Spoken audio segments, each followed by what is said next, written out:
ਆਪਣੀ ਸਰਵ ਕਰਦੇ ਆ ਰਹੇ ਹੋ। ਧੰਨ ਗੁਰੂ ਨਾਨਕ ਦੇਵ ਜੀ ਮਹਾਰਾਜ ਚਲਦਿਆਂ ਚਲਦਿਆਂ ਇੱਕ ਮਾਰੂ ਟਾਪੂ ਦੇ ਉੱਤੇ ਪਹੁੰਚਣਾ ਕਰਦੇ ਆ। ਇੱਥੇ ਵੀ ਜਿਹੜਾ ਹੈ ਇੱਕ ਸਰੇਵੜਾ ਹੈ, ਉਹਨੇ ਆਪਣੇ ਆਪ ਨੂੰ ਰੱਬ ਜਿਹੜਾ ਹੈ ਸਮਝਿਆ ਹੋਇਆ ਹੈ। ਨਗਰ ਦੇ ਵਾਸੀ ਇਸ ਦੇ ਪਿੱਛੇ ਹਨ, ਜੋ ਇਹ ਕਹਿੰਦਾ ਹੈ ਉਹ ਕਰਦੇ ਹਨ। ਅਤੇ ਮੀਂਹ ਵੀ ਜਿਹੜਾ ਸੀ ਇਹਦੇ ਕਹਿਣ ਦੇ ਮੰਤਰ ਪੜ੍ਹਨ ਦੇ ਉੱਤੇ ਹੀ ਪਾਇਆ ਦਾ ਸੀ, ਵਾਹਿਗੁਰੂ ਪੈਂਦਾ ਸੀ। ਜਦੋਂ ਗੁਰੂ ਨਾਨਕ ਸਿੰਘ ਜੀ ਮਹਾਰਾਜ ਇਸ ਨਗਰ ਦੇ ਵਿੱਚ ਪਹੁੰਚੇ ਅਤੇ ਹੁਣ ਮੀਂਹ ਪੈਣਾ ਜਿਹੜਾ ਬੰਦ ਹੋ ਗਿਆ। ਇਹਨਾਂ ਨੇ ਬੜੇ ਉਸ ਸਰੇਵੜੇ ਨੂੰ ਬੇਨਤੀਆਂ ਕਿਹਾ ਕਿ ਤੂੰ ਮੰਤਰ ਪੜ੍ਹ, ਮੀਂਹ ਪਵੇ।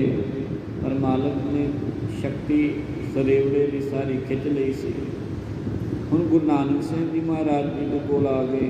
ਪਾਤਸ਼ਾਹ ਜੀ ਨੇ ਕਿਹਾ ਕਿ ਸਰੇਵੜੇ ਦੀ ਜਿਹੜੀ ਹੈ ਤੁਸੀਂ ਸੇਵਾ ਕਰਨੀ ਛੱਡ ਦੇਵੋ ਅਤੇ ਸਿੱਖੀ ਜਿਹੜੀ ਹੈ ਉਹ ਧਾਰਨੀ ਕਰ ਲਓ। ਪਾਤਸ਼ਾਹ ਜੀ ਦੇ ਬਚਨ ਮੰਨ ਕੇ ਇਹਨਾਂ ਨੇ ਚਰਨ ਕੋ ਲੈਣੀ ਕੀਤੀ ਹੈ। ਦੂਜੇ ਪਾਸੇ ਸਰੇਵੜੇ ਨੂੰ ਜਦੋਂ ਇਸ ਗੱਲ ਦਾ ਪਤਾ ਲੱਗਾ, ਉਹ ਵੀ ਸ਼ਰਮਿੰਦਾ ਹੁੰਦਾ ਹੋਇਆ ਧੰਨ ਗੁਰੂ ਨਾਨਕ ਸਿੰਘ ਜੀ ਮਹਾਰਾਜ ਜੀ ਦੇ ਸਨਮੁਖ ਆ ਬੈਠਾ ਹੈ। ਪਰ ਮਨ ਦੇ ਅੰਦਰ ਵਿਚਾਰ ਚਰਚਾ ਕਰਨ ਦੀ ਜਿਹੜੀ ਹੈ ਉਹ ਸੋਚ ਰਿਹਾ ਹੈ। ਮਾਲਕ ਦੇ ਨਾਲ ਗੋਸ਼ਟ ਕਰਨ ਦੀ ਸੋਚਦੇ ਹਨ। ਅਤੇ ਧੰਨ ਗੁਰੂ ਨਾਨਕ ਸਿੰਘ ਜੀ ਮਹਾਰਾਜ ਜੀ ਸਰੇਵੜੇ ਨੂੰ ਆਪਣੇ ਸਨਮੁਖ ਬਿਠਾ ਕਰਕੇ ਉਹਦੇ ਧਰਮ ਦੇ ਮੁਤਾਬਕ ਉਹਨੂੰ ਦੱਸ ਰਹੇ ਹਨ ਕਿ ਤੁਸੀਂ ਕਿਹੜੇ ਕਿਹੜੇ ਗਲਤ ਕੰਮ ਜਿਹੜੇ ਉਹ ਕਰਦੇ ਹੋ। ਜਿੱਥੇ ਮੇਰੇ ਪਾਤਸ਼ਾਹ ਕਹਿੰਦੇ ਪਏ ਹਨ ਕਿ ਤੁਸੀਂ ਸਿਰਾਂ ਨੂੰ ਧੋਂਦੇ ਹੋ, ਜੂਠਾ ਪਾਣੀ ਮੰਗ ਮੰਗ ਕੇ ਖਾਂਦੇ ਹੋ ਅਤੇ ਮੈਲਾ ਕਚੀਰਾ ਜਿਹੜਾ ਹੈ ਪਾਣੀ ਪੀਂਦੇ ਹੋ, ਫਦੀਹਤ ਨੂੰ ਫੋਲਦੇ ਹੋ, ਉਹਨਾਂ ਦੀ ਪੜਾਸਾ ਲੈਂਦੇ ਹੋ, ਮਾਂ ਪਿਓ ਛੱਡ ਦਿੰਦੇ ਹੋ, ਟੱਬਰ ਪਿੱਛੇ ਰੋਂਦਾ ਹੈ। ਆਦਿਕ 68 ਤੀਰਥਾਂ 'ਤੇ ਵੀ ਤੁਸੀਂ ਜਾਓ ਅਤੇ ਫਿਰ ਉੱਥੇ ਵੀ ਤੁਹਾਨੂੰ ਜਿਹੜਾ ਬ੍ਰਾਹਮਣ ਜਿਹੜਾ ਹੈ ਮੂੰਹ ਨਹੀਂ ਲਾਵੇਗਾ, ਬ੍ਰਾਹਮਣ ਤੁਹਾਡੇ ਘਰੋਂ ਮੰਗ ਕੇ ਨਹੀਂ ਖਾਵੇਗਾ। ਇਸ ਤਰ੍ਹਾਂ ਬੇਅੰਤ ਉਹਨਾਂ ਦੀਆਂ ਜੋ ਕ੍ਰਿਤੀਆਂ ਹਨ। ਧੰਨ ਗੁਰੂ ਨਾਨਕ ਸਿੰਘ ਜੀ ਮਹਾਰਾਜ ਮਾਝ ਦੀ ਵਾਰ ਦੇ ਵਿੱਚ ਜੋ ਇੱਕ ਸਲੋਕ ਹੈ, ਸਲੋਕ ਮਹੱਲਾ ਪਹਿਲਾ, ਉਹਦੇ ਰਾਹੀਂ ਦਰਸਾ ਰਹੇ ਨੇ। ਹੋਰ ਕੀ ਕੀ ਕਹਿ ਰਹੇ ਨੇ ਧੰਨ ਗੁਰੂ ਨਾਨਕ ਸਿੰਘ ਜੀ ਮਹਾਰਾਜ। ਕੀ ਇਹ ਸਰੇਵੜਾ ਹੁੰਦਾ? ਇਹ ਸ਼ਬਦ ਸੁਣਨ ਤੋਂ ਬਾਅਦ ਗੁਰੂ ਜੀ ਕੇ ਚਰਨੀ ਪੈਂਦਾ ਹੈ ਜਾਂ ਨਹੀਂ ਪੈਂਦਾ? ਇਹ ਪਾਵਨ ਪਵਿੱਤਰ ਜੀਵਨ ਧੰਨ ਗੁਰੂ ਨਾਨਕ ਸਿੰਘ ਜੀ ਮਹਾਰਾਜ ਜੀ ਦਾ ਆਓ ਕਿਸ ਤਰ੍ਹਾਂ ਅੱਗੇ ਪ੍ਰਸੰਗ ਚੱਲ ਰਿਹਾ ਹੈ। ਸ਼ਰਧਾ ਭਾਵਨਾ ਪ੍ਰੇਮ ਸਿੰਘ ਜਿਹੜਾ ਸਰਵਨ ਕਰਨ ਦਾ ਯਤਨ ਕਰੀਏ ਜੀ। ਦਿਓ ਅਸੀਸ ਆਖਣਾ ਕਰੋ ਸਤਿਨਾਮ ਸ੍ਰੀ ਵਾਹਿਗੁਰੂ। ਫਿਰ ਕਰੋ ਕਿਰਪਾ ਕੋ ਸਤਿਨਾਮ ਸ੍ਰੀ ਵਾਹਿਗੁਰੂ। ਨਾ ਕੋਈ ਜੋਗੀ ਨਾ ਕੋਈ ਜਗਤ ਨਾ ਕੋਈ ਕਾਜੀ ਮੂਲਾ। ਧੰਨ ਗੁਰੂ ਨਾਨਕ ਸਿੰਘ ਜੀ ਮਹਾਰਾਜ ਜੀ ਸਰੇਵੜੇ ਨੂੰ ਕਹਿਣ ਲੱਗੇ, ਦੇਖ ਸਰੇਵੜੇ, ਨਾ ਤੇ ਤੂੰ ਯੋਗੀਆਂ ਦੇ ਵਿੱਚ ਹੁਣ ਗਿਣਿਆ ਜਾ ਰਿਹਾ, ਨਾ ਤੂੰ ਜਿਹੜਾ ਹੈ ਜੰਗਮ। ਜੰਗਮ ਕਿਹਨੂੰ ਕਹਿੰਦੇ ਨੇ? ਗੁਰੂ ਕੀ ਸੰਗਤ ਜੀ, ਆਪ ਜੀ ਨੇ ਸ਼ਹਿਦ ਕਈ ਵਾਰ ਦੇਖੇ ਹੋਣਗੇ ਕਿ ਉਹ ਜਿਹੜਾ ਨੇ ਸ਼ਿਵ ਜੀ ਦਾ ਵਿਆਹ ਵੀ ਕਰਾਉਂਦੇ ਨੇ। ਕਈ ਵਾਰ ਉਹਨਾਂ ਹੱਥਾਂ ਦੇ ਵਿੱਚ ਟੱਲੀਆਂ ਫੜੀਆਂ ਹੁੰਦੀਆਂ ਨੇ, ਤੇਟ ਧੋਤੀ ਲਾਈ ਹੁੰਦੀ ਹੈ, ਸਿਰ ਦੇ ਉੱਤੇ ਮੋਰ ਦੇ ਪੰਖ ਲਾ ਕੇ ਇੱਕ ਕਲਗੀ ਵਾਂਗੂ ਜਿਹੜਾ ਹੈ ਆਪਣਾ ਜਿਹੜਾ ਹੈ ਵੇਸ਼ ਭੂਸ਼ਾ ਜਿਹੜੀ ਬਣਾਈ ਹੁੰਦੀ ਹੈ। ਅਤੇ ਇਹ ਜਿਹੜੇ ਨੇ ਜ਼ਿਆਦਾਤਰ ਜਿਹੜੇ ਨੇ ਕੁਆਰੇ ਵੀ ਹੁੰਦੇ ਨੇ, ਅਤੇ ਉਹਨਾਂ ਨੂੰ ਕਹਿੰਦੇ ਨੇ ਜੰਗਮ। ਅਤੇ ਇਹ ਜੰਗਮ ਜਿਹੜੇ ਨੇ ਜਿਸ ਦਿਨ ਸ਼ਿਵਰਾਤਰੀ ਆਉਂਦੀ ਹੈ ਹਿੰਦੂ ਧਰਮ ਮੱਤ ਦੇ ਅੰਦਰ, ਉਸ ਦਿਨ ਵੀ ਬੜਾ ਇਹਨਾਂ ਦਾ ਬੋਲਬਾਲਾ ਹੁੰਦਾ ਹੈ। ਅਤੇ ਜਿਸ ਦਿਨ ਸ਼ਿਵ ਜੀ ਅਤੇ ਪਾਰਵਤੀ ਦਾ ਵਿਆਹ ਹੁੰਦਾ ਹੈ ਸਨਾਤਨੀ ਮੱਤ ਦੇ ਅਨੁਸਾਰ, ਉਸ ਦਿਨ ਥਾਂ ਥਾਂ 'ਤੇ ਜਾ ਕਰਕੇ ਜਿਹੜੇ ਨੇ ਉਸ ਪ੍ਰਸੰਗ ਨੂੰ ਜਿਹੜਾ ਹੈ ਗਾਇਨ ਕਰਦੇ ਨੇ ਸਨਾਤਨੀ ਮੱਤ ਦੇ ਅੰਦਰ। ਫਿਰ ਦੂਸਰਾ ਇਹ ਵੀ ਹੈ ਸਨਾਤਨੀ ਮੱਤ ਦੇ ਅੰਦਰ ਮੰਨਣਾ ਕਿ ਜਿਨ੍ਹਾਂ ਦੇ ਘਰਾਂ ਦੇ ਵਿੱਚ ਧੀ ਪੁੱਤਰ ਦਾ ਵਿਆਹ ਨਾ ਹੋਵੇ ਤੇ ਉਹ ਜੰਗਮਾਂ ਦੇ ਕੋਲੋਂ ਆ ਕਰਕੇ ਬੇਨਤੀ ਕਰਦੇ ਨੇ। ਫਿਰ ਜੰਗਮ ਕਹਿੰਦੇ ਨੇ ਬੇਨਤੀ ਨੂੰ, ਤੇ ਉਹਦੇ ਬਾਅਦ ਜਦੋਂ ਵਿਆਹ ਹੋ ਜਾਂਦਾ ਹੈ ਧੀ ਪੁੱਤਰ ਦਾ, ਕਿਉਂਕਿ ਉਹਨਾਂ ਦਾ ਮਤ ਹੈ ਨਾ, ਤੇ ਜਦੋਂ ਧੀ ਪੁੱਤਰ ਦਾ ਵਿਆਹ ਹੋ ਜਾਂਦਾ ਹੈ ਤੇ ਫਿਰ ਉਹ ਕਹਿੰਦੇ ਤੁਸੀਂ ਸ਼ਿਵ ਜੀ ਅਤੇ ਪਾਰਵਤੀ ਦਾ ਵਿਆਹ ਕਰਾਓ। ਫਿਰ ਉਹਨਾਂ ਕੋਲ ਜਿਹੜਾ ਹੈ ਉਹ ਗਾਇਨ ਰੂਪ ਜਿਹੜੀ ਹੈ ਉਸ ਸਮੇਂ ਦੀ ਸ਼ਿਵ ਜੀ ਅਤੇ ਪਾਰਵਤੀ ਦੀ ਜਿਹੜੀ ਹੈ ਕਵਿਤਾ ਰੂਪ ਜੋ ਸਿਰਲੇਖ ਚੱਲਦਾ ਹੈ ਗਾਥਾ ਦਾ, ਉਹ ਉਹਨਾਂ ਨੂੰ ਸਰਵਣ ਕਰਾਉਂਦੇ ਨੇ। ਉਹਨਾਂ ਨੂੰ ਕਹਿੰਦੇ ਨੇ ਜੰਗਮ। ਅਤੇ ਧੰਨ ਗੁਰੂ ਨਾਨਕ ਸਾਹਿਬ ਜੀ ਮਹਾਰਾਜ ਜੀ ਕਹਿੰਦੇ ਪਏ ਨੇ, ਨਾ ਉਹ ਜੋਗੀ, ਨਾ ਉਹ ਜੰਗਮ, ਨਾ ਉਹ ਕਾਜੀ ਮੁੱਲਾ, ਨਾ ਤਾਂ ਫਿਰ ਤੂੰ ਜੰਗਮਾਂ ਦੇ ਵਿੱਚ ਹੈ ਅਤੇ ਕਾਜੀ ਕਹਿੰਦੇ ਨੇ ਆਦਿਕ ਨਮਾਜ਼ ਪੜ੍ਹਨ ਵਾਲੇ, ਮੁੱਲਾ ਜਿਹੜਾ ਮਸੀਤ ਦਾ ਪੈਰੋਕਾਰ। ਕਹਿਣ ਲੱਗੇ ਨਾ ਤੂੰ ਕਾਜ਼ੀਆਂ ਦੇ ਵਿੱਚ, ਨਾ ਤੂੰ ਮੁੱਲਿਆਂ ਦੇ ਵਿੱਚ ਹੈ।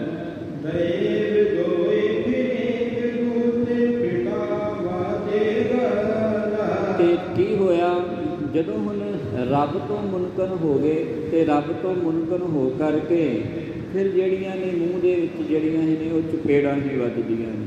ਤੁਹਾਡਾ ਜੀਵਨ ਇਸ ਤਰ੍ਹਾਂ ਦਾ ਹੈ, ਨਾ ਤੁਸੀਂ ਜੰਗਮਾਂ ਦੇ ਵਿੱਚ ਜੋਗੀਆਂ ਦੇ ਵਿੱਚ, ਨਾ ਤੁਸੀਂ ਕਾਜੀ ਅਤੇ ਮੁੱਲਾਂ ਦੇ ਵਿੱਚ। ਇਸ ਦਾ ਮਤਲਬ ਤੁਹਾਡੀ ਕੋਈ ਹੋਂਦ ਹੀ ਨਹੀਂ ਹੈ। ਤੁਸੀਂ ਰੱਬ ਤੋਂ ਜਿਹੜੇ ਉਹ ਮੁਨਕਰ ਹੋ ਗਏ, ਰੱਬ ਦੇ ਘਰ ਦੇ ਵਿੱਚ ਤੁਹਾਡੀ ਬੇਇੱਜ਼ਤੀ ਹੈ। ਹੁਣ ਤਾਂ ਫਿਰ ਮੂੰਹ ਦੇ ਫਿਰ ਚਪੇੜਾਂ ਹੀ ਵੱਜਦੀਆਂ ਹਨ। ਜੀਆਂ ਮਾਰ ਜਿਗਾਨੇ ਸੋਈ ਅਵਰ ਨ ਕੋਈ ਰੱਖੇ।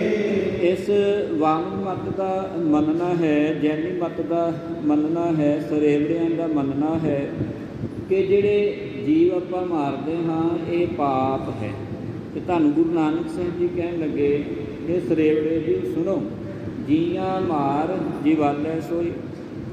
ਉਹ ਸਭ ਕੁਝ ਅਕਾਲ ਪੁਰਖ ਪਰਮਾਤਮਾ ਵਾਹਿਗੁਰੂ ਦੇ ਹੱਥ ਦੇ ਵਿੱਚ ਹੈ, ਕਿਹਨੂੰ ਮਾਰਨਾ ਹੈ ਅਤੇ ਕਿਹਨੂੰ ਜਿਹੜਾ ਹੈ ਜੀਲਾ ਰੱਖਣਾ ਹੈ।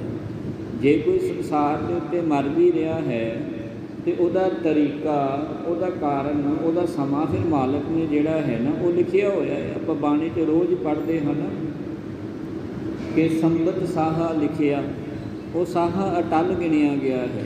ਹਰ ਇੱਕ ਦੀ ਮੌਤ ਦਾ ਜੋ ਉਪਜਿਓ ਸੋ ਬਿਨਸ ਹੈ, ਪਰੋ ਆਜ ਕੇ ਕਾਲ, ਨਾਨਕ ਹਰ ਗੁਣ ਗਾਇ ਲੈ, ਛਾੜ ਸਗਲ ਸੰਸਾਰ।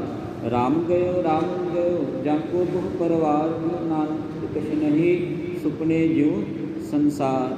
ਇਸ ਤਰ੍ਹਾਂ ਵੀ ਪੜ੍ਹਦੇ ਹਾਂ, ਜਗ ਰਚਨਾ ਸਭ ਝੂਠ ਹੈ, ਜਾਣ ਲਿਓ ਰੇ ਮੀਤ, ਕਹਿ ਨਾਨਕ ਫਿਰ ਨਾ ਰਹਿ, ਜਿਉ ਬਾਲੂ ਕੀ ਭੀਤ। ਉਹ ਭਾਵੇਂ ਚਾਰਾਂ ਖਾਣੀਆਂ ਦੇ ਵਿੱਚੋਂ ਜਿਸ ਤਰ੍ਹਾਂ ਮਰਜ਼ੀ ਉਸ ਧਰਤੀ 'ਤੇ ਪੈਦਾ ਹੋਇਆ ਹੋਵੇ, ਉਹਦੀ ਮੌਤ ਜਿਹੜੀ ਹੈ ਅਵੱਛ ਹੈ। ਇਸ ਕਰਕੇ ਤੁਹਾਡਾ ਮਤ ਮੰਨਦਾ ਹੈ ਕਿ ਜੀਆਂ ਨੂੰ ਮਾਰਨ ਦੇ ਨਾਲ ਪਾਪ ਹੈ, ਪਰ ਇਹ ਮਾਲਕ ਦੀ ਕੁਦਰਤ ਹੈ। ਜੇ ਉਹਨੇ ਪੈਦਾ ਕੀਤੇ ਨੇ ਅਤੇ ਉਹਨੇ ਮਾਰਨੇ ਵੀ ਹਨ। ਜੀਆਂ ਮਾਰ ਜੀਵਾਲੇ ਸੋਈ, ਅਵਰ ਨਾ ਕੋਈ ਰਾਖੈ। ਅਤੇ ਹੋਰ ਕੋਈ ਵੀ ਫਿਰ ਜਿਹੜਾ ਹੈ ਉਹਨਾਂ ਦੀ ਰੱਖਿਆ ਨਹੀਂ ਕਰ ਸਕਦਾ।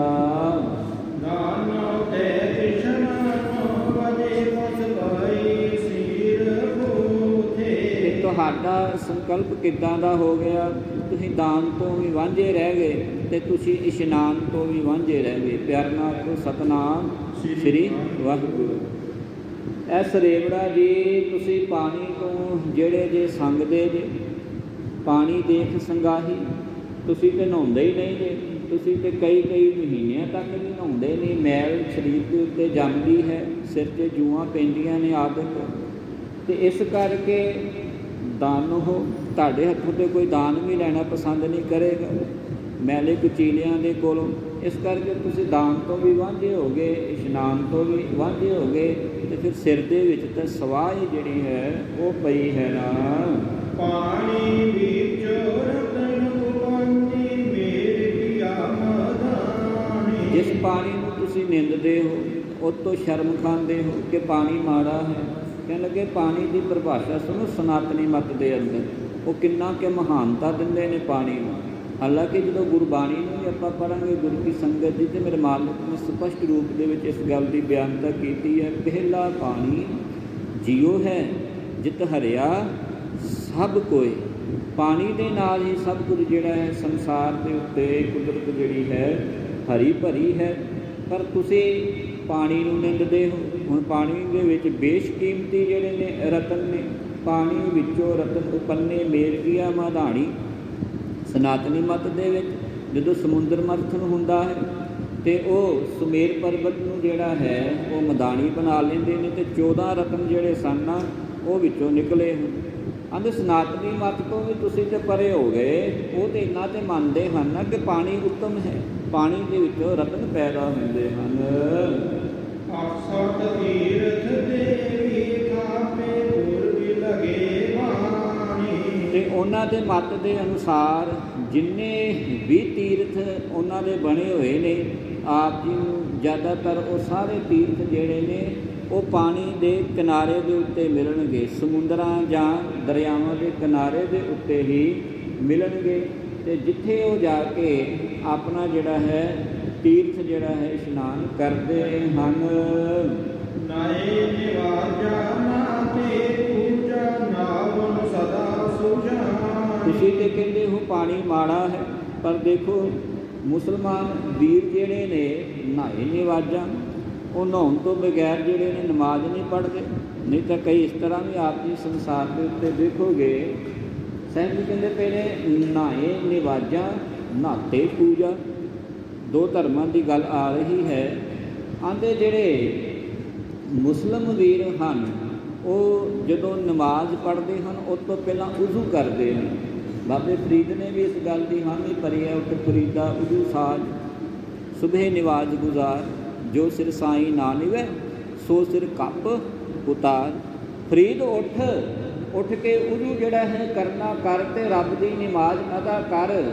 ਜਿਹੜਾ ਸਿਰ ਰੱਬ ਦੇ ਅੱਗੇ ਨਹੀਂ ਨਾ ਝੁਕਦਾ ਉਹ ਸਿਰ ਜਿਹੜਾ ਹੈ ਲਾਹ ਦੇਣਾ ਚਾਹੀਦਾ। ਪਿਆਰ ਨਾਲ ਆਖੋ ਸਤਨਾਮ ਸ੍ਰੀ ਵਾਹਿਗੁਰੂ। ਤੁਸੀਂ ਪਾਣੀ ਨੂੰ ਮਾੜਾ ਆਖਦੇ ਹੋ, ਨਹਾਏ ਨਿਵਾਜਾ ਨਹਾਤੇ ਪੂਜਾ। ਨਹਾਤੇ ਤੋਂ ਬਗੈਰ ਜਿਹੜੀ ਹੈ ਉਜ਼ੂ ਕੀਤੇ ਤੋਂ ਬਗੈਰ ਜਿਹੜੀ ਹੈ ਇੱਕ ਮੁਸਲਮਾਨ ਵੀਰ ਜਿਹੜਾ ਹੈ ਨਮਾਜ਼ ਨਹੀਂ ਪੜ੍ਹਦਾ। ਤੇ ਨਹਾਤੇ ਪੂਜਾ। ਤੇ ਜਿਹੜਾ ਹਿੰਦੂ ਵੀਰ ਹੈ ਉਹ ਨਹਾਉਣ ਤੋਂ ਬਗੈਰ ਜਿਹੜਾ ਹੈ ਆਪਣੀ ਦੇਵੀ ਦੇਵਤੇ ਦੀ ਪੂਜਾ ਨਹੀਂ ਕਰਦਾ। ਤੇ ਜੇ ਗੁਰਸਿੱਖ ਦੀ ਗੱਲ ਆ ਜਾਵੇ ਤੇ ਮੇਰੇ ਮਾਲਕ ਨੇ ਬਿਆਨ ਕੀਤਾ ਕਰ ਇਸ਼ਨਾਨ ਸਿਮਰ ਪ੍ਰਭ ਆਪਣਾ। ਗੱਲ ਹੀ ਮੁਕਾ ਦਿੱਤੀ, ਪਹਿਲਾਂ ਇਸ਼ਨਾਨ ਕਰ ਫਿਰ ਮਾਲਕ ਦੀ ਜਿਹੜੀ ਹੈ ਉਹ ਬੰਦਗੀ ਕਰ। ਤੇ ਕਈ ਵਾਰ ਇੱਦਾਂ ਵੀ ਹੁੰਦਾ 5 ਇਸ਼ਨਾਨਾਂ ਮਹਾਂ ਗਿਆਨਾਂ ਇੱਧਰ ਨੂੰ ਵੀ ਲੈ ਜਾਂਦੇ ਨਾ ਆਪਾਂ ਪਕੜ ਕੇ। ਹਾਂ, ਬਾਣੀ ਨੇ ਕੁਝ ਪ੍ਰਕਰਨ ਇਸ ਪ੍ਰਕਾਰ ਦੁਹਰਾਏ ਨੇ ਜਿੱਥੇ ਸਰੀਰ ਜਿਹੜਾ ਹੈ ਕੰਮ ਨਹੀਂ ਕਰ ਰਿਹਾ, ਜਿੱਥੇ ਸਰੀਰ ਬਿਮਾਰ ਹੋ ਜਾਵੇ, ਸਰੀਰ ਦੀ ਇੱਦਾਂ ਦੀ ਅਵਸਥਾ ਹੋ ਜਾਵੇ ਕਿ ਉਹ ਨਹਾਉਣ ਦੇ ਅਨੁਕੂਲ ਨਾ ਹੋਵੇ, ਉੱਥੇ ਤੇ ਫਿਰ ਕਈ ਵਾਰ ਜਿਹੜਾ ਹੈ ਦਾਹ ਸੰਸਕਾਰ ਵੀ ਕਰ ਦਿੱਤਾ ਜਾਂਦਾ ਹੈ। ਧਿਆਨ ਦੇਣਾ, ਆ ਕਰੋਨਾ ਦੀ ਬਿਮਾਰੀ ਨੇ ਜਦੋਂ ਜਗਤ ਨੂੰ ਸੰਸਾਰ ਨੂੰ ਆਪਣੀ ਲਪੇਟ ਦੇ ਵਿੱਚ ਹੋਇਆ ਤੇ ਕਿਹਨੂੰ ਨਵਾਇਆ ਗਿਆ, ਉੱਥੋਂ ਇਸ਼ਨਾਨ ਤੋਂ ਬਗੈਰ ਹੀ ਉਹ ਸਰੀਰ ਰਹਿ ਗਏ। ਗੱਲ ਇਹ ਨਹੀਂ ਸੀ, ਗੱਲ ਵਿਚਾਰ ਨੂੰ ਸਮਝਣ ਦੀ ਸੀ। ਬਾਣੀ ਨੇ ਤੇ ਇੱਥੇ ਸਪਸ਼ਟ ਕਰ ਦਿੱਤਾ ਕਿ ਜਲ ਕੈ ਮੰਜਨ ਜੇ ਗਤ ਹੋਵੇ ਨਿਤ ਨਿਤ ਮੈਂਡਕ ਨਹਾਵੇ। ਜੇ ਨਹਾਤਿਆਂ ਹੀ ਰੱਬ ਮਿਲਣਾ ਹੈ, ਜਲ ਕੈ ਮੰਜਨ ਜੇ ਗਤ ਹੋਵੇ ਨਿਤ ਨਿਤ ਮੈਂਡਕ ਨਹਾਵੇ। ਜੈਸੇ ਮੈਂਡਕ ਤੈਸੇ ਕੋਏ ਨਰ। ਆਂਦੇ ਫਿਰ ਤੇ ਜਿੱਦਾਂ ਦਾ ਡੱਡੂ ਹੈ ਉੱਦਾਂ ਦਾ ਫਿਰ ਮਨੁੱਖ ਹੋ ਗਿਆ। ਜੈਸੇ ਮੈਂਡਕ ਤੈਸੇ ਕੋਏ ਨਰ। ਫਿਰ ਜੂਨੀ ਆ, ਫਿਰ ਜੂਨਾਂ ਦੇ ਵਿੱਚ ਭਟਕਣਾ ਪਵੇਗਾ ਨਾ। ਇਸ ਕਰਕੇ ਬਾਣੀ ਨੇ ਇੱਥੇ ਫਿਰ ਇੱਕ ਹਵਾਲਾ ਦਿੱਤਾ ਆਸਾ ਜੀ ਦੀ ਵਾਰ ਦੇ ਸੁੱਚੇ ਇਹ ਨਾ ਆਖੀਏ ਬਹਿਨ ਜੇ ਪਿੰਡਾ ਧੋਏ ਸੁੱਚੇ ਸਹੀ ਨਾ ਵਿਕਾ ਜਿਨ ਬਨ ਵਸਿਆ ਸੋਏ। ਤੇ ਹੁਣ ਜਿਹੜਾ ਚਲਾਕ ਤੇ ਚਤੁਰ ਹੈ ਉਹਦੇ ਅਰਥ ਦੂਜੇ ਪ੍ਰਕਾਰ ਨੂੰ ਲੈ ਜਾਵੇ। ਕਹਿੰਦਾ ਬਾਬਾ ਤਿਹਾਰ ਕਹਿੰਦਾ ਨਹਾਉਣ ਦੀ ਲੋੜ ਹੀ ਨਹੀਂ ਪੈਣੀ ਸਾਨੂੰ, ਤੇ ਨਹਾਤੇ ਤੋਂ ਬਗੈਰ ਵੀ ਤੁਸੀਂ ਬੰਦਗੀ ਕਰ ਸਕਦੇ ਹੋ। ਮਨ ਸੁੱਚਾ ਹੋਣਾ ਚਾਹੀਦਾ। ਮੁਬਾਰਕ ਹੈ ਭਰਾਵਾ, ਤੂੰ ਬਾਣੀ ਪੜ੍ਹ ਲੈਂਦਾ ਹੈ, ਤੂੰ ਅਰਥ ਉਹਦੇ ਸਮਝ ਲੈਂਦਾ ਹੈ, ਮੁਬਾਰਕ ਹੈ। ਪਰ ਨਾਲ ਬਾਬੇ ਦਾ ਹੋਰ ਪ੍ਰਕਰਨ ਵੀ ਤੇ ਰੱਖਣਾ ਜੀਵਨ ਦੇ ਵਿੱਚ। ਬਾਬੇ ਨੇ ਇਹ ਵੀ ਕਿਹਾ ਕਿ ਸਰੀਰ ਦੀ ਸਫਾਈ ਵੀ ਕਰਨੀ ਹੈ। ਸਮਾਂ ਹੋ ਸਕਦਾ ਹੈ ਬਿਮਾਰ ਹੋ ਜਾਵੇਂ, ਸਰੀਰ ਚੱਲਦਾ ਫਿਰਦਾ ਨਹੀਂ ਤੇਰਾ, ਬੜੀ ਇਹੋ ਜਿਹੀ ਮਜਬੂਰੀ ਆ ਗਈ ਕਿ ਉੱਥੇ ਇਸ਼ਨਾਨ ਕਰਨਾ ਜਿਹੜਾ ਹੈ ਉਹ ਠੀਕ ਹੈ, ਨਹੀਂ ਹੋ ਸਕਿਆ ਕਿਤੇ ਇੱਕ ਅੱਧੀ ਵਾਰ, ਪਰ ਇਹ ਥੋੜ੍ਹਾ ਕਿਹਾ ਕਿ ਹੁਣ ਰੋਜ਼ ਹੀ ਤੂੰ 5 ਇਸ਼ਨਾਨਾਂ ਮਹਾਂ ਗਿਆਨਾਂ ਵਾਲਾ ਕੰਮ ਫੜ ਲਵੇਂ ਕਿ ਇਸ ਤੋਂ ਵੱਡਾ ਕੋਈ ਕਰਮ ਹੀ ਨਹੀਂ ਹੈ। ਬਾਬਾ ਤੇ ਆਪ ਕਹਿੰਦਾ ਨਹਾਓ ਨਾ। ਇੱਥੇ ਉਹ ਖਾਜੀ ਨੂੰ ਵਾਹਿਗੁਰੂ ਸਰੇਵੜੇ ਨੂੰ ਧੰਨ ਗੁਰੂ ਨਾਨਕ ਸਾਹਿਬ ਜੀ ਮਹਾਰਾਜ ਉਪਦੇਸ਼ ਦੇ ਰਹੇ। ਇਹ ਸਰੇਵੜਾ ਜੀ ਸੁਣੋ, ਨਹਾਉਣ ਤੋਂ ਬਗੈਰ ਤੇ ਇੱਕ ਮੁਸਲਮਾਨ ਵੀਰ ਜਿਹੜਾ ਹੈ ਉਹ ਨਮਾਜ਼ ਨਹੀਂ ਪੜ੍ਹਦਾ, ਅਤੇ ਜਿਹੜਾ ਹਿੰਦੂ ਵੀਰ ਹੈ ਉਹ ਵੀ ਨਹਾਉਣ ਤੋਂ ਬਗੈਰ ਆਪਣੇ ਦੇਵੀ ਦੇਵਤਿਆਂ ਨੂੰ ਮੱਥਾ ਨਹੀਂ ਟੇਕਦਾ, ਉਹਨਾਂ ਦੀ ਪੂਜਾ ਨਹੀਂ ਕਰਦਾ ਜੀ।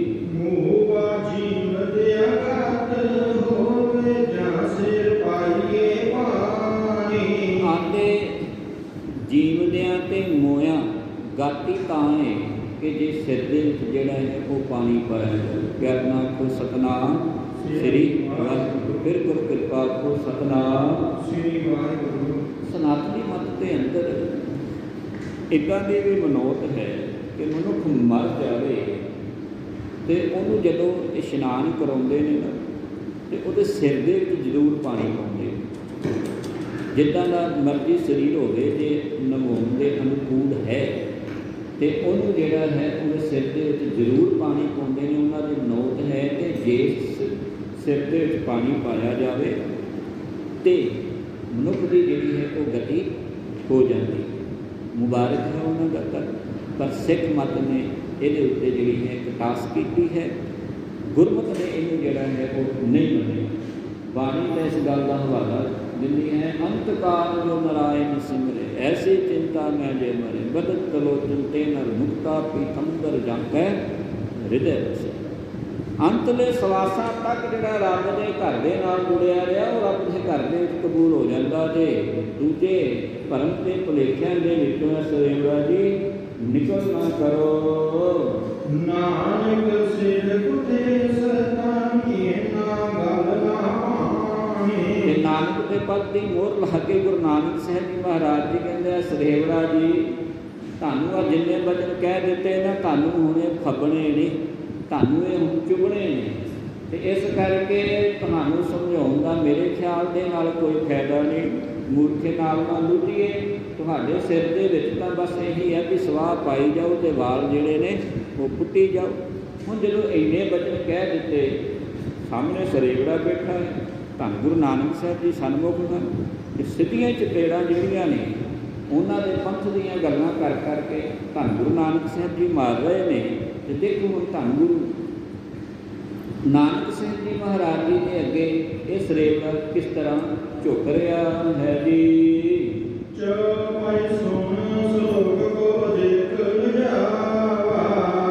ਆਂਦੇ ਧੰਨ ਗੁਰੂ ਨਾਨਕ ਸਾਹਿਬ ਜੀ ਮਹਾਰਾਜ ਜੀ ਨੇ ਜਦੋਂ ਇੰਨੇ ਬਚਨ ਇਹਨੇ ਸੁਣਨੇ ਕੀਤੇ ਨਾ ਸਰੇਵੜੇ ਨੇ,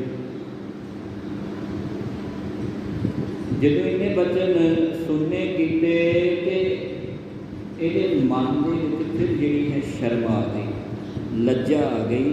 ਇਹ ਹੁਣ ਫਿਰ ਇੱਕ ਵਾਰੀ ਜਿਹੜਾ ਹੈ ਸ਼ਰਮਿੰਦਾ ਹੈ ਜੀ। ਉਹਨੇ ਆਪਣੀ ਕਹੀ ਕਲਾ ਦਿਖਾਵਾ।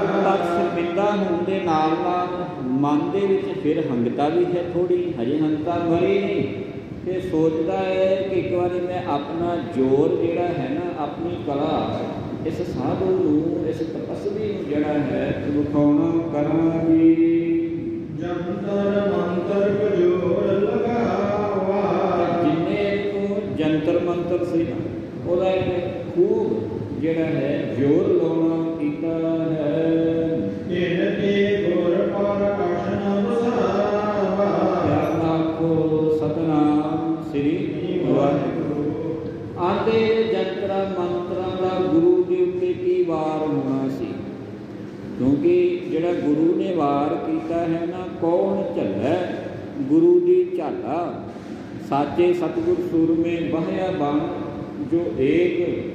ਜਿੰਨੇ ਸ਼ਬਦਾਂ ਦੇ ਬਾਣ ਛੱਡ ਦਿੱਤੇ ਹੋਣ, ਉਹਦੇ ਅੱਗੇ ਕਿਹੜਾ ਟਿਕ ਸਕਦਾ ਹੈ। ਜਿਸ ਤਰ੍ਹਾਂ ਸੂਰਜ ਚੜ੍ਹਿਆ ਹੋਵੇ ਅਤੇ ਸੂਰਜ ਦੇ ਸਾਹਮਣੇ ਜੁਗਨੂ ਜਿਹੜਾ ਹੈ ਉਹ ਕੀ ਕਰ ਸਕਦਾ ਹੈ। ਰਾਤ ਦੇ ਹਨੇਰੇ ਦੇ ਵਿੱਚ ਤਾਂ ਜੁਗਨੂ ਜਗਦਾ ਹੈ, ਉਹ ਆਪਣੀ ਲਾਈਟ ਟਿਮਟਮਾਉਂਦਾ ਹੈ, ਪਰ ਜੋ ਹੀ ਸੂਰਜ ਦੀ ਟਿੱਕੀ ਨਿਕਲਦੀ ਹੈ ਜਗਦਾ ਉਦੋਂ ਵੀ ਹੈ, ਪਰ ਸੂਰਜ ਦੀ ਟਿੱਕੀ ਅੱਗੇ ਜੁਗਨੂ ਦੀ ਲੋ ਜਿਹੜੀ ਹੈ ਉਹ ਸਮਾਪਤੀ ਹੋ ਜਾਂਦੀ ਹੈ। ਉੱਥੇ ਜੁਗਨੂ ਦਾ ਕੋਈ ਵਸ ਨਹੀਂ ਚੱਲਦਾ, ਕਿਉਂਕਿ ਸੂਰਜ ਜਿਹੜਾ ਹੈ ਆਪਣੀ ਰੋਸ਼ਨੀ ਦਾ ਪ੍ਰਭਾਵ ਹੀ ਇੰਨਾ ਲੈ ਕੇ ਬੈਠਾ ਹੈ ਨਿੱਕੇ ਨਿੱਕੇ ਜੁਗਨੂ ਉਹਦੇ ਸਾਹਮਣੇ ਜਿਹੜਾ ਹੈ ਉਹ ਕੁਝ ਨਹੀਂ ਕਰ ਸਕਦੇ।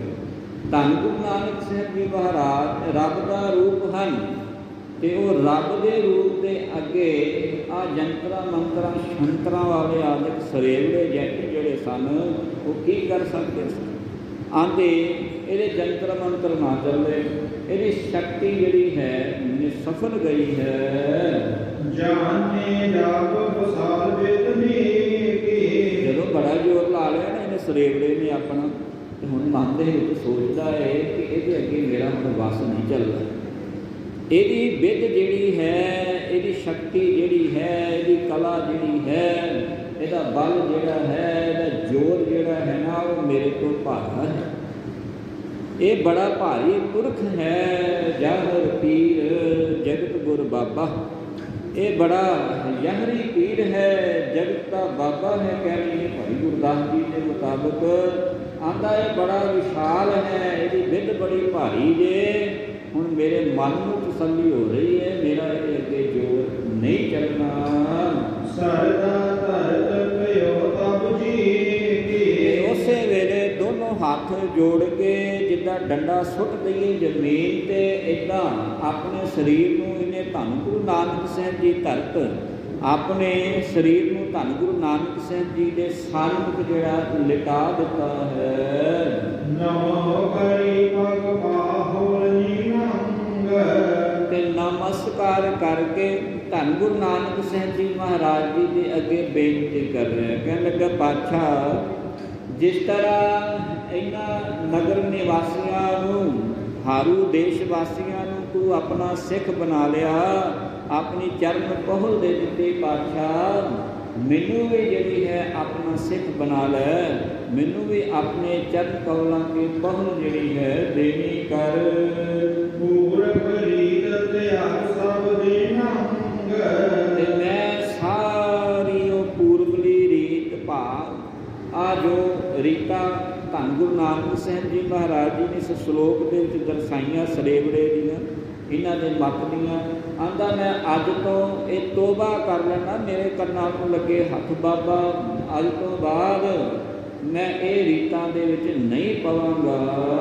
ਸਤਿਗੁਰੂ ਕੇ ਸਿਮਰਨ ਅਨੁਰਾਗ, ਤੇ ਧੰਨ ਗੁਰੂ ਨਾਨਕ ਸਾਹਿਬ ਜੀ ਮਹਾਰਾਜ ਜੀ ਨੇ ਜਦੋਂ ਇਹ ਬਚਨ ਇਹਦੇ ਸੁਣੇ ਤੇ ਧੰਨ ਗੁਰੂ ਨਾਨਕ ਸਾਹਿਬ ਜੀ ਮਹਾਰਾਜ ਜੀ ਕਹਿੰਦੇ ਨੇ ਉਸ ਪਰਮਾਤਮਾ ਅਕਾਲ ਪੁਰਖ ਵਾਹਿਗੁਰੂ ਦੇ ਸਿਮਰਨ ਦੇ ਵਿੱਚ ਜਿਹੜਾ ਹੈ ਤੂੰ ਪ੍ਰੀਤੀ ਪਾਉਣੀ ਪਾ। ਆਪਣੇ ਚਰਨ ਕਮਲਾਂ ਕੀ ਪਹੁਲ ਦੇ ਕਰਕੇ ਧੰਨ ਗੁਰੂ ਨਾਨਕ ਸਾਹਿਬ ਜੀ ਮਹਾਰਾਜ ਜੀ ਨੇ ਇਹਨੂੰ ਆਪਣਾ ਸਿੱਖ ਬਣਾਉਣਾ ਕੀਤਾ ਤੇ ਸਤਿਗੁਰ ਕਹਿ ਸਿਮਰਨ ਅਨੁਰਾਗਾ। ਤੇ ਹੁਣ ਜਿਹਦਾ ਜੀਵਨ ਜਿਹੜਾ ਸੀ ਭਰਮ ਤੇ ਭੁਲੇਖਿਆਂ ਦੇ ਵਿੱਚ ਬਾਰ-ਬਾਰ ਗੋਤੇ ਖਾ ਰਿਹਾ ਸੀ ਨਾ, ਉਹਦਾ ਜੀਵਨ ਹੁਣ ਜਿਹੜਾ ਹੈ ਸਤਿਗੁਰ ਕੇ ਸਿਮਰਨ ਅਨੁਰਾਗਾ। ਅਨੁਰਾਗਾ ਕਹਿੰਦੇ ਨੇ ਪ੍ਰੀਤ ਕਰਨੀ। ਅਨੇ ਪ੍ਰਭੂ ਦੇ ਸਿਮਰਨ ਦੇ ਨਾਲ ਜਿਹੜੀ ਹੈ ਇਹਦੀ ਹੁਣ ਪ੍ਰੀਤ ਜਿਹੜੀ ਹੈ ਹੋ ਗਈ ਹੈ ਜੀ। ਹੋਏ ਸਰਬ ਸੇਵਾ ਮੇ ਲਾਗਾ, ਤੇ ਹੁਣ ਸਾਰਾ ਸਮਾਂ ਜਿਹੜਾ ਹੈ ਉਹ ਆਏਗੇ ਦੀ ਸੇਵਾ ਦੇ ਵਿੱਚ ਧੰਨ ਗੁਰੂ ਨਾਨਕ ਮਹਾਰਾਜ ਜੀ ਦੀ ਸੇਵਾ ਵਿੱਚ ਆਪਣਾ ਜੀਵਨ ਅਰਪਿਤ ਕਰਦਾ ਹੈ। ਧਰਮਸਾਲ ਗੁਰ ਦੇ ਬਣਵਾਈ, ਗੁਰੂ ਨਾਨਕ ਸਾਹਿਬ ਜੀ ਮਹਾਰਾਜ ਜੀ ਜਿੱਥੇ ਵੀ ਗਏ ਨਾ ਗੁਰ ਕੀ ਸੰਗਤ ਜੀ, ਮੇਰੇ ਮਾਲਿਕ ਨੇ ਹਰ ਥਾਂ ਤੇ ਇਹ ਕਿਹਾ ਘਰ ਪਰ ਅੰਦਰ ਧਰਮਸ਼ਾਲ ਕੀਰਤਨ ਹੋਵੇ, ਕੀਰਤਨ ਹੋਵਾ ਸਦਾ ਵਿਸੋਆ। ਭਾਈ ਗੁਰਦਾਸ ਜੀ ਦੇ ਬਚਨਵਾਰਾਂ ਦੇ ਵਿੱਚ ਤੇ ਇੱਥੇ ਵੀ ਧਰਮਸ਼ਾਲ ਗੁਰ ਤਹਿ ਬਣਾਵੇ। ਉਹਨੇ ਬੜੀ ਸੁੰਦਰ ਜਿਹੜੀ ਹੈ ਉਸ ਸਰੇਵੜੇ ਨੇ ਹੁਣ ਗੁਰੂ ਦਾ ਸਿੱਖ ਬਣ ਗਿਆ ਤੇ ਇੱਕ ਧਰਮਸ਼ਾਲ ਜਿਹੜੀ ਹੈ ਬਣਾਉਣੀ ਕੀਤੀ ਹੈ ਜੀ। ਅਸਥਾਪਤ ਕੀਨ ਦੇ ਥਾਈ, ਉੱਥੇ ਧੰਨ ਗੁਰੂ ਨਾਨਕ ਸਾਹਿਬ ਜੀ ਮਹਾਰਾਜ ਜੀ ਨੂੰ ਜਿਹੜਾ ਹੈ ਬੜਾ ਜਿਹੜਾ ਹੈ ਸਨਮਾਨ ਦੇ ਕਰਕੇ ਆਦਰ ਸਹਿਤ ਜਿਹੜਾ ਹੈ ਉਸ ਧਰਮਸ਼ਾਲਾ ਦੇ ਵਿੱਚ ਜਿਹੜਾ ਹੈ ਸੁਭਾਏਮਾਨ ਕੀਤਾ। ਸਰਬ ਨਗਰ ਕੋ ਨਾਮ ਜਪਾਏ, ਧੰਨ ਗੁਰੂ ਨਾਨਕ ਸਾਹਿਬ ਜੀ ਮਹਾਰਾਜ ਉਸ ਧਰਮਸ਼ਾਲਾ ਦੇ ਵਿੱਚ ਜਿਹੜੇ ਨੇ ਠਹਿਰਨਾ ਕਰਦੇ ਤੇ ਇੱਥੇ ਸਾਰੇ ਜਿਹੜੇ ਹਾਰੂ ਦੇਸ਼ ਦੇ ਲੋਕ ਹਨ ਉੱਥੇ ਧੰਨ ਗੁਰੂ ਨਾਨਕ ਸਾਹਿਬ ਜੀ ਮਹਾਰਾਜ ਉਸ ਧਰਮਸ਼ਾਲਾ ਦੇ ਵਿੱਚ ਸਤਸੰਗ ਕਰਦੇ ਨੇ ਤੇ ਸਤਸੰਗ ਕਰਦੇ ਆ ਉਹਨਾਂ ਨੂੰ ਪ੍ਰਭੂ ਦੇ ਨਾਮ ਦਾ ਜਾਪ ਜਿਹੜਾ ਨੇ ਉਹ ਜਪਾਉਂਦੇ ਹਨ ਜੀ।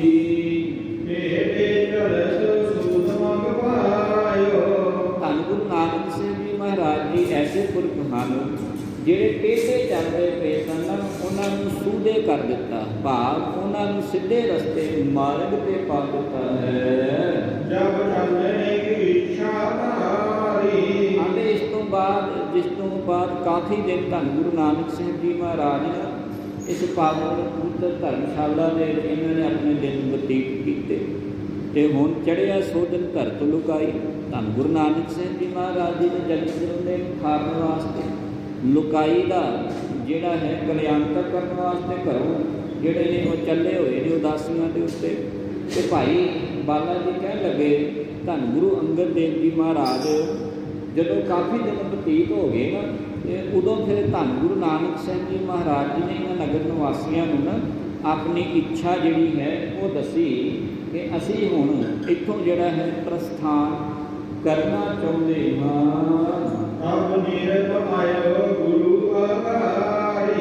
ਆਂਦੇ ਉਦੋਂ ਫਿਰ ਉਸ ਦੇਸ਼ ਦਾ ਰਾਜਾ ਜਿਹੜਾ ਸੀ ਨਾ ਦੋਨੋਂ ਹੱਥ ਜੋੜ ਕਰਕੇ ਉਹਦੇ ਪਿੱਛੇ ਹੋਰ ਵੀ ਸੰਗਤ ਖਲੋਤੀ ਜਿਹੜੀ ਸਿੱਖ ਬਣ ਚੁੱਕੀ ਸੀ ਉਹ ਦੋਨੋਂ ਹੱਥ ਜੋੜ ਕੇ ਧੰਨ ਗੁਰੂ ਨਾਨਕ ਸਿੰਘ ਜੀ ਮਹਾਰਾਜ ਜੀ ਦੇ ਅੱਗੇ ਆਏ ਤੇ ਇਸ ਤਰ੍ਹਾਂ ਬੇਨਤੀ ਕਰਨ ਲੱਗੇ।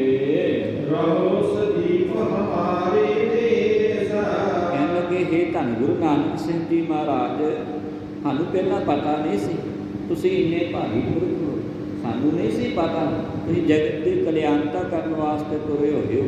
ਹੁਣ ਤੁਹਾਡੇ ਜੀਵਨ ਦਾ ਸਾਨੂੰ ਪਤਾ ਲੱਗਾ, ਤੁਹਾਡੀਆਂ ਇਹ ਕਲਾਵਾਂ ਆਪਾਂ ਦੇਖਣੀਆਂ ਕੀਤੀਆਂ ਹਨ। ਪਹਿਲਾਂ ਤੁਸੀਂ ਮੀਂਹ ਪਵਾਇਆ ਤੇ ਫਿਰ ਸਾਡੇ ਗੁਰੂ ਨੂੰ ਜਿਹੜਾ ਸਰੇਵੜਾ ਬਣਿਆ ਹੋਇਆ ਸੀ ਤੇ ਉਹ ਜਿਹੜਾ ਸੀ ਮਲ ਭੱਖ ਖਾਣੇ ਖਾਂਦਾ ਪਿਆ ਸੀ, ਹੋਰ ਪਤਾ ਨਹੀਂ ਉਹਨੇ ਕਿਹੋ ਜਿਹੀਆਂ ਕ੍ਰਿਤੀਆਂ ਜਿਹੜੀਆਂ ਆਪਣੇ ਜੀਵਨ ਦੇ ਵਿੱਚ ਢਾਲੀਆਂ ਹੋਈਆਂ ਸਨ ਉਹਨਾਂ ਤੋਂ ਹਰਾ ਕਰਕੇ ਤੁਸੀਂ ਉਹਨੂੰ ਵੀ ਆਪਣਾ ਸਿੱਖ ਬਣਾ ਲਿਆ। ਅਸੀਂ ਤੇ ਤੁਹਾਡੇ ਹੁਣ ਪਿਆਰ ਦੇ ਵਿੱਚ ਇੰਨੇ ਕਿ ਭਿੱਜ ਗਏ ਹਾਂ, ਤੁਹਾਡਾ ਚਾਉ ਹੀ ਮਨ ਦੇ ਵਿੱਚ ਇੰਨਾ ਕਿ ਹੈ ਕਿ ਅਸੀਂ ਜਿਹੜਾ ਹੁਣ ਇਹ ਚਾਹੁੰਦੇ ਹਾਂ ਰਹੋ ਸਦੀਵ ਹਮਾਰੇ ਦੇਸ਼ਾ, ਤੁਸੀਂ ਸਾਡੇ ਦੇਸ਼ ਦੇ ਵਿੱਚ ਸਦਾ ਲਈ ਟਿਕ ਜਾਓ। ਅਸੀਂ ਤੁਹਾਡੇ ਦਾਸ ਅੱਜ ਤੋਂ ਤੇ ਤੁਹਾਡੀ ਸੇਵਾ ਦੇ ਵਿੱਚ ਜਿਹੜੇ ਹਾਂ ਇਹ ਜਗਤ ਦੇ ਨਾਥ ਤਤਪਰ ਰਵਾਂਗੇ।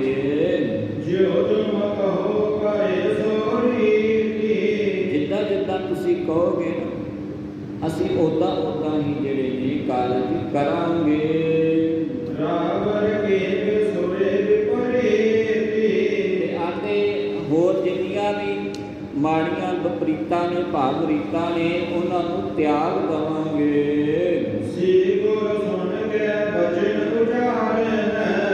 ਇਹਨਾਂ ਸੰਗਤਾਂ ਦੀ ਜਦੋਂ ਧੰਨ ਗੁਰੂ ਨਾਨਕ ਸਿੰਘ ਜੀ ਮਹਾਰਾਜ ਜੀ ਨੇ ਇਹ ਬਚਨ ਸੁਣੇ ਤੇ ਬੜੇ ਪਿਆਰ ਦੇ ਨਾਲ ਧੰਨ ਗੁਰੂ ਨਾਨਕ ਸਿੰਘ ਜੀ ਮਹਾਰਾਜ ਗੁਰੂ ਰਾਜ ਜੀ ਕਿੰਨੇ ਮੁਸਕਰਾਏ ਤੇ ਮੁਸਕਰਾ ਕੇ ਨਾ ਤੇ ਇਹ ਬਚਨ ਜਿਹੜੇ ਆਪਣੇ ਮੁਖਾਰ ਬਿਨ ਤੋਂ ਗੁਰਕੀ ਸੰਗਤ ਜੀ ਕਹਿਣ ਲੱਗੇ ਹਨ ਜੀ। ਪੜ੍ਹੋ ਸੁਣੋ ਬਾਣੀ ਦੁਖ ਕਾਰਨ।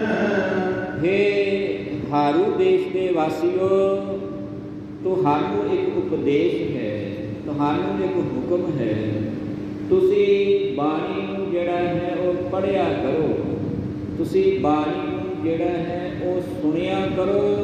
ਇਹ ਉਹ ਬਾਣੀ ਹੈ ਜਿਹੜਾ ਪੜ੍ਹਦਾ ਹੈ, ਜਿਹੜਾ ਸੁਣਦਾ ਹੈ ਉਹਦੇ ਦੁੱਖਾਂ ਦੀ ਜਿਹੜੀ ਹੈ ਕਟਾਸ ਕਰ ਦਿੰਦੀ ਹੈ। ਦੁੱਖ ਰੋਗ ਸੰਤਾਪ ਉਤਰੇ ਸੁਣੀ ਸੱਚੀ ਬਾਣੀ। ਪੜ੍ਹੋ ਸੁਣੋ ਬਾਣੀ ਦੁੱਖ ਕਾਟਣ। ਇਹ ਜਿਹੜੀ ਦੁੱਖਾਂ ਨੂੰ ਕੱਟਣ ਵਾਲੀ ਹੈ ਨਾ ਇਹ ਅਕਾਲ ਪੁਰਖ ਵਾਹਿਗੁਰੂ ਦੀ ਧੁਰੀ ਬਾਣੀ ਹੈ। ਤਿੰਨ ਸਗਲੇ ਚਿੰਤ ਮਿਟਾਈ। ਇਹ ਬਾਣੀ ਤੁਸੀਂ ਸੁਣੋ, ਨਹੀਂ ਸੁਣ ਸਕਦੇ ਇਸ ਬਾਣੀ ਨੂੰ ਪੜ੍ਹਨਾ ਕਰੋ। ਜਦੋਂ ਤੁਹਾਡੇ ਮਨ ਦੇ ਵਿੱਚ ਕੋਈ ਇੱਛਾ ਜਾਗੇ, ਤੁਹਾਨੂੰ ਕਿਸੇ ਚੀਜ਼ ਦੀ ਕੋਈ ਪ੍ਰਾਪਤੀ ਚਾਹੀਦੀ ਹੋਵੇਗੀ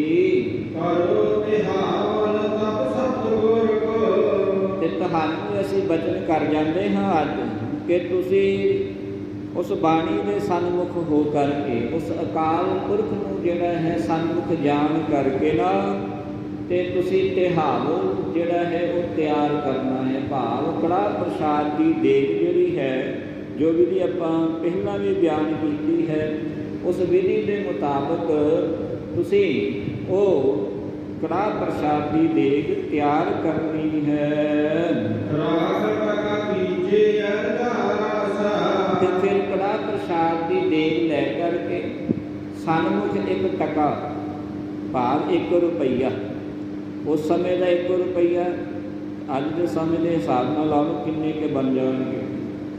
ਆਂਦੇ 1 ਟਕਾ ਨਾਲ ਰੱਖ ਕੇ ਉਸ ਪਰਮਾਤਮਾ ਅਕਾਲ ਪੁਰਖ ਵਾਹਿਗੁਰੂ ਕੇ ਅਰਦਾਸ ਕਰਨੀ ਹੈ। ਸ੍ਰੀ ਕਰਤਾਰ ਪੁਰ ਹੈ ਆਸਾ। ਅੱਜ ਜਦੋਂ ਕੜਾਹ ਪ੍ਰਸ਼ਾਦ ਲੈ ਕੇ ਟਕਾ ਨਾਲ ਰੱਖ ਕੇ ਮਾਲਕ ਦੇ ਅੱਗੇ ਤੁਸੀਂ ਅਰਦਾਸ ਕਰੋਗੇ, ਉਸ ਅਕਾਲ ਪੁਰਖ ਵਾਹਿਗੁਰੂ ਦੇ ਅੱਗੇ, ਤੇ ਜਿਹੜੀ ਜਿਹੜੀ ਭਾਵਨਾ ਹੋਵੇਗੀ, ਜਿਹੜੇ ਜਿਹੜੇ ਮਨ ਦੀ ਮਨੋਕਾਮਨਾ ਹੋਵੇਗੀ, ਸਾਹਿਬ ਜੀ ਕਹਿੰਦੇ ਉਹ ਕਰਤਾਰ ਜਿਹੜਾ ਹੈ ਨਾ ਉਸੇ ਵੇਲੇ ਸੁਣੇਗਾ। ਪਿਆਰ ਨਾਲ ਕੋ ਸਤਨਾਮ ਸ੍ਰੀ ਵਾਹਿਗੁਰੂ। ਫਿਰ ਗੁਰੂ ਕਿਰਪਾ ਕੋ ਸਤਨਾਮ ਸ੍ਰੀ ਵਾਹਿਗੁਰੂ। ਪਰ ਹੁਣ ਅਰਦਾਸ ਕਰਨ ਵਾਸਤੇ ਜਿਹੜੀ ਹੈ ਅਵਸਥਾ ਵੀ ਫਿਰ ਉੱਚੀ ਚਾਹੀਦੀ ਹੈ, ਤੇ ਜਿਹੜੀ ਫਿਰ ਅਵਸਥਾ ਉੱਚੀ ਹੋ ਗਈ ਤੇ ਸਾਹਿਬ ਜੀ ਕਹਿੰਦੇ ਉਹਦੇ ਕਹੇ ਹੋਏ ਬਚਨ ਜਿਹੜੇ ਨੇ ਉਹ ਕਦੀ ਵਾਪਸ ਖਾਲੀ ਨਹੀਂ ਮੁੜਦੇ। ਉਹਦੇ ਚਲਾਇਆ ਹੋਇਆ ਕਮਾਨ ਦੇ ਵਿੱਚੋਂ ਤੀਰ ਆਪਣਾ ਸ਼ਿਕਾਰ ਕਰਕੇ ਜਿਹੜਾ ਹੈ ਉਹ ਵਾਪਸ ਮੁੜੇਗਾ। ਇੱਥੇ ਧੰਨ ਗੁਰੂ ਨਾਨਕ ਸਾਹਿਬ ਜੀ ਕਹਿੰਦੇ ਪਏ ਜੇ ਭਾਈ ਕੜਾਹ ਪ੍ਰਸ਼ਾਦ ਦੀ ਦੇਗ ਤਿਆਰ ਕਰਨੀ ਹੈ, ਨਾਲ 1 ਟਕਾ ਜਿਹੜਾ ਹੈ ਅਰਦਾਸ ਭੇਟਾ ਰੱਖਣੀ ਹੈ, ਤੇ ਫਿਰ ਤੁਸੀਂ ਅਕਾਲ ਪੁਰਖ ਵਾਹਿਗੁਰੂ ਦੇ ਅੱਗੇ ਅਰਦਾਸ ਕਰਿਓ, ਤੇ ਤੁਹਾਡੀ ਅਰਦਾਸ ਕਰਤਾਰ ਜਿਹੜਾ ਹੈ ਉਹ ਸੁਣੇਗਾ। ਜੋ ਮੰਗ ਮੰਗੀ ਹੋਵੇਗੀ, ਜੋ ਮੰਗੇ ਠਾਕੁਰ ਆਪਣੇ ਤੇ ਸੋਈ ਸੋਈ ਦੇਵੈ। ਜੋ ਜੋ ਮੰਗਦੇ ਜਾਓਗੇ ਉਹ ਮਾਨਕ ਇੱਛਾਵਾਂ ਪੂਰੀਆਂ ਕਰਦਾ ਜਾਵੇਗਾ। ਮਨ ਸਰੂਪ ਤਰੋ ਧਿਆਨ। ਜੇ ਤੁਸੀਂ ਕਹੋ ਕਿ ਸਰਗਨ ਸਰੂਪ ਦੇ ਵਿੱਚ ਸਾਨੂੰ ਦੇਖਣਾ ਹੈ, ਤੇ ਫਿਰ ਤੁਸੀਂ ਸਾਡੇ ਸਰੂਪ ਦਾ ਧਿਆਨ ਕਰਨਾ। ਕਰਨੇ ਕਾਜ ਅਵਰ ਹਮ ਥਾਨਾ। ਅਸੀਂ ਹੋਰ ਵੀ ਬੜੀ ਥਾਵਾਂ ਤੇ ਜਾ ਕਰਕੇ ਨਾ ਅੱਗੇ ਕਈ ਜ਼ਿੰਦਗੀਆਂ ਦੇ ਕਾਰਨ ਜਿਹੜੇ ਨੇ ਉਹ ਸਵਾਲਦੇ ਨੇ। ਪਿਆਰ ਨਾਲ ਕੋ ਸਤਨਾਮ ਸ੍ਰੀ ਵਾਹਿਗੁਰੂ। ਆਪਾਂ ਇੱਥੇ ਸਦਾ ਨਹੀਂ ਤੁਹਾਡੇ ਕੋਲ ਰਹਿ ਸਕਦੇ। ਆਪਾਂ ਧਰਮਸ਼ਾਲ ਜਿਹੜੀ ਹੈ ਤੁਹਾਨੂੰ ਬਣਾਉਣ ਵਾਸਤੇ ਕਹਿ ਦਿੱਤਾ, ਬਣ ਗਈ ਹੈ।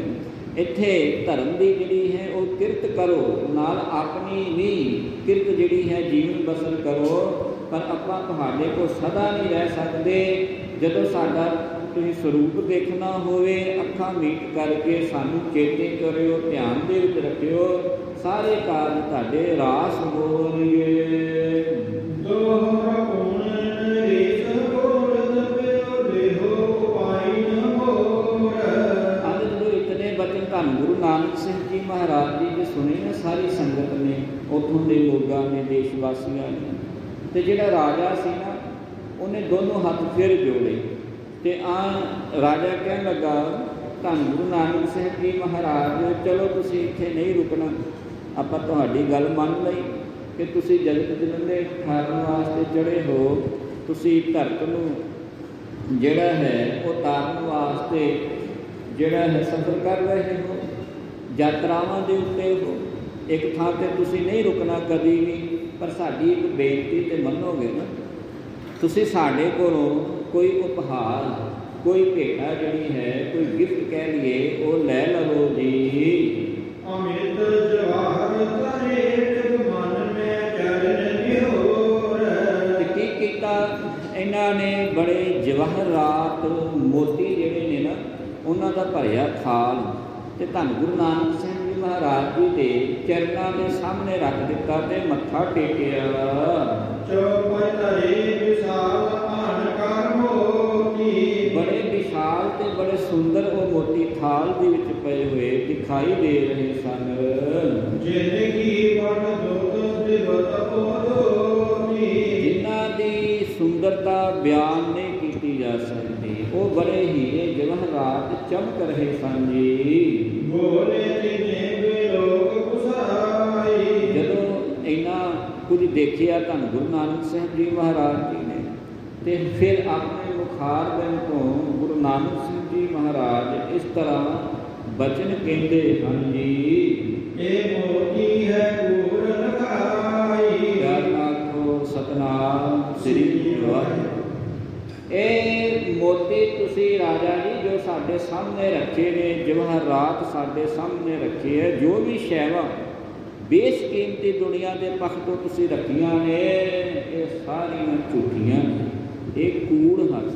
ਤੇ ਪੜ੍ਹਿਓ ਕਿਤੇ ਆਸਾ ਜੀ ਦੀ ਵਾਰ 10ਵਾਂ ਸ਼ਲੋਕ, ਕੂੜ ਰਾਜਾ ਕੂੜ ਪਰਜਾ ਕੂੜ ਸਭ ਸੰਸਾਰ, ਕੂੜ ਮੰਡਕ ਕੂੜ ਮਾੜੀ, ਕੂੜ ਬੈਸਨਹਾਰ, ਕੂੜ ਸੋਇਨਾ ਕੂੜ ਰੂਪਾ, ਕੂੜ ਪਹਿਨਣਹਾਰ, ਕੂੜ ਕਾਇਆ ਕੂੜ ਕੱਪੜ, ਕੂੜ ਰੂਪ ਅਪਾਰ, ਕੂੜ ਮੀਆਂ, ਕੂੜ ਬੀਬੀ ਖੱਪ ਹੋਏ ਖਾਰ, ਕੂੜ ਕੂੜੇ ਨਿਹੂ ਲੱਗਾ ਵਿਸਰਿਆ ਕਰਤਾ। ਇੱਦਾਂ ਦੀਆਂ ਚੀਜ਼ਾਂ ਦੇ ਨਾਲ ਜਿਹੜੀਆਂ ਝੂਠੀਆਂ, ਜਿਹੜਾ ਪਿਆਰ ਪਾ ਲਵੇਗਾ ਉਹਨੂੰ ਰੱਬ ਭੁੱਲ ਜਾਵੇਗਾ।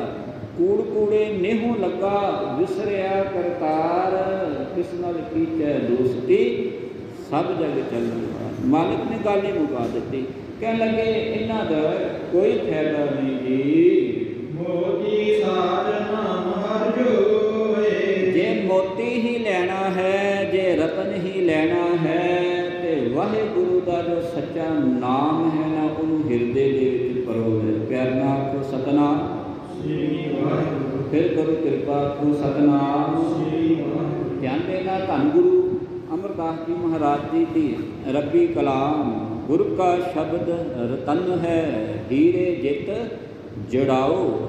ਗੁਰੂ ਦਾ ਸ਼ਬਦ ਜਿਹੜਾ ਹੈ ਉਹ ਰਤਨ ਹੈ ਪਿਆਰਿਆ, ਇਸ ਤੋਂ ਵੱਡਾ ਕੋਈ ਰਤਨ ਨਹੀਂ ਹੋ ਸਕਦਾ, ਇਸ ਤੋਂ ਵੱਡਾ ਕੋਈ ਜਵਾਹਰਾਤ ਨਹੀਂ ਹੋ ਸਕਦਾ। ਧੰਨ ਗੁਰੂ ਨਾਨਕ ਸਾਹਿਬ ਜੀ ਕਹਿੰਦੇ ਮੋਤੀ ਸਾਜ ਨਾਮ ਹਰ ਜੋਏ, ਜੇ ਕੁਝ ਜੋਣਾ ਹੈ, ਜੇ ਕੁਝ ਦੇਣਾ ਹੈ, ਤੇ ਆਪਣੇ ਹਿਰਦੇ ਰੂਪੀ ਘਰ ਨੂੰ ਪ੍ਰਭੂ ਦਾ ਨਾਮ ਰੂਪੀ ਮੋਤੀ ਲਓ ਜੀ। ਜਿਨ ਮਨ ਮੇਰੀ ਲੀਨ ਪਰੋਏ, ਜਿਨ੍ਹਾਂ ਨੇ ਮੋਤੀ ਆਪਣੇ ਹਿਰਦੇ ਰੂਪੀ ਗਲੇ ਦੇ ਵਿੱਚ ਜਿਹੜਾ ਹੈ ਮਾਲਾ ਰੂਪ ਕਰੋ ਲਿਆ, ਜ਼ਿੰਦਗੀ ਸੋਭਾ ਦੋਨੋਂ ਲੋਕਾਂ, ਆਂਦੇ ਉਹਨਾਂ ਦਾ ਇਹ ਲੋਕ ਸੁਖੀਏ ਪਰ ਲੋਕ ਸੁਹੇਲੇ, ਨਾਨਕ ਹਰ ਪ੍ਰਭ ਆਪੇ ਮਿਲੇ। ਇਹ ਦੋਨੋਂ ਲੋਕ ਸੁਹੇਲੇ ਹੋ ਜਾਣਗੇ, ਬਿਨ ਸੇ ਕਬੂ ਨਾ ਰਹੇ ਅਸੋਕਾ, ਤੇ ਉਹਦਾ ਫਿਰ ਜਿਹੜਾ ਆਨੰਦ ਹੈ ਉਹ ਕਦੀ ਵੀ ਨਾਸ਼ ਨਹੀਂ ਹੋਵੇਗਾ, ਤੇ ਉਹਦੀ ਜਿਹੜੀ ਸੁੰਦਰਤਾ ਹੈ ਕਦੀ ਵੀ ਜਿਹੜੀ ਹੈ ਉਹ ਪਰੇ ਨਹੀਂ ਹੋਵੇਗੀ। ਹੋ ਸਭ ਲੀਜੇ ਕਹੇ ਮਰਦਾਨਾ, ਉਸ ਸਮੇਂ ਨਾ ਗੁਰੂ ਕੀ ਸੰਗਤ ਜੀ ਲਾਗੇ ਭਾਈ ਬਾਲਾ ਜੀ ਹੁਣ ਕਹਿਣ ਲੱਗੇ ਗੁਰੂ ਅੰਗਦ ਦੇਵ ਜੀ ਮਹਾਰਾਜ ਜੀ, ਕਹਿਣ ਲੱਗੇ ਗੁਰੂ ਅੰਗਦ ਦੇਵ ਜੀ ਸੁਣਨਾ। ਆਂਦੇ ਉਸ ਸਮੇਂ ਭਾਈ ਮਰਦਾਨਾ ਵੀ ਨਾਲ ਸੀ, ਤੇ ਭਾਈ ਮਰਦਾਨੇ ਦਾ ਜੀਵਨ ਇੱਦਾਂ ਨਹੀਂ ਸੀ ਜਿੱਦਾਂ ਹੁਣ ਇੱਥੇ ਬਿਆਨ ਕੀਤਾ ਹੈ ਨਾ। ਸਿਰਫ ਉਹਨਾਂ ਦੁਨੀਆ ਦੇ ਪਾਜ ਉਗੇੜ ਰਹੇ ਸਨ ਕਿ ਲੋਕ ਇੱਦਾਂ ਦੇ ਵੀ ਹੈਗੇ ਨੇ, ਪਰ ਉਹ ਹਾਸ ਵਿਅੰਗ ਦੇ ਵਿੱਚ ਕਈ ਵਾਰ ਗੱਲ ਕਰ ਜਾਂਦੇ ਸਨ।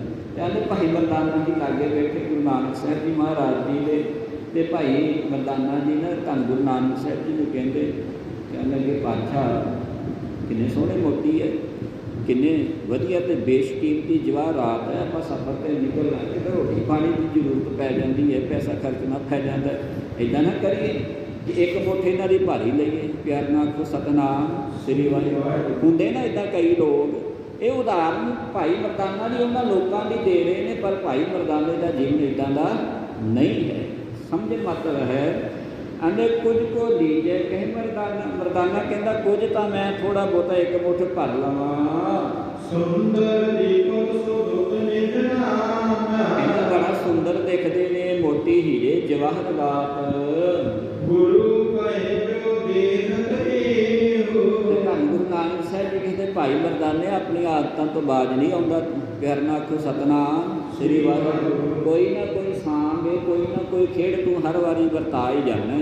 ਤੇ ਮੈਂ ਤੈਨੂੰ ਇੱਕ ਬਚਨ ਕਹਿ ਦੇਵਾਂ, ਗੁਰੂ ਕਹੈ ਜੋ ਦੇਖਤ ਇਹੋ। ਗੁਰੂ ਨਾਨਕ ਸਾਹਿਬ ਜੀ ਮਹਾਰਾਜ ਜੀ ਕਹਿੰਦੇ ਜਿਹੜਾ ਇਹਨਾਂ ਨੂੰ ਦੇਖਣਾ ਕਰੇਗਾ, ਦੁਖ ਰੂਪੀ ਹੈ ਨਿਗੋ ਨੇਹੋ, ਇਹਨਾਂ ਦੇ ਨਾਲ ਜਿਹੜਾ ਪਿਆਰ ਪਾ ਲਵੇਗਾ, ਇਹਨਾਂ ਦਾ ਦੇਖਣਾ ਤੇ ਇਹਨਾਂ ਦੇ ਨਾਲ ਪਿਆਰ ਪਾਉਣਾ, ਉਹ ਦੁੱਖਾਂ ਨੂੰ ਦਾਵਤ ਦੇਣੀ ਹੈ। ਪਿਆਰ ਨਾਲ ਆਖੋ ਸਤਿਨਾਮ ਸ੍ਰੀ ਵਾਹਿਗੁਰੂ। ਇਸ ਕਰਕੇ ਬਾਬਾ ਮਾਇਆ ਸਾਥ ਨਾ ਹੋਏ, ਇਨ ਮਾਇਆ ਜਗ ਮੁਹਿਆ ਵਿਰਲਾ ਬੂਝੇ ਕੋਏ। ਤੇ ਫਿਰ ਬਾਬਾ ਕਰਨਾ ਕੀ ਚਾਹੀਦਾ? ਤੇ ਧੰਨ ਗੁਰੂ ਨਾਨਕ ਸਾਹਿਬ ਜੀ ਨੇ ਇਸ ਤੋਂ ਪਹਿਲਾਂ ये बचन के सन्मन हाथी किरसानी करनी शरण पानी तन खेत नाम भी संतोख सुहागा रख गरीबी वेस। इदां दा जीवन होना चाहिए सी। दोहरा परमेश्वर को नाम लगे सो सुखदाई। इस करके भाई मरदाना जी ये काम नहीं करना। आपां विचों जिहड़ा है वो चुंगा नहीं मारना। जिहड़ा परमेश्वर का नाम जपेगा वो सदा सदा वास्ते सुख प्राप्त करेगा। इन्हां मोतियां इन्हां जवाहरातां दे नाल सुख नहीं मिलने। मर्दानी तुझ पास है जपो सदा निवराए। भाई मरदाना जी तुहाडे पास ते नाम दा खजाना है। इस नाम के खजाने नूं तुसीं वरतो। इस नाम के खजाने नूं सदा जपिया करो।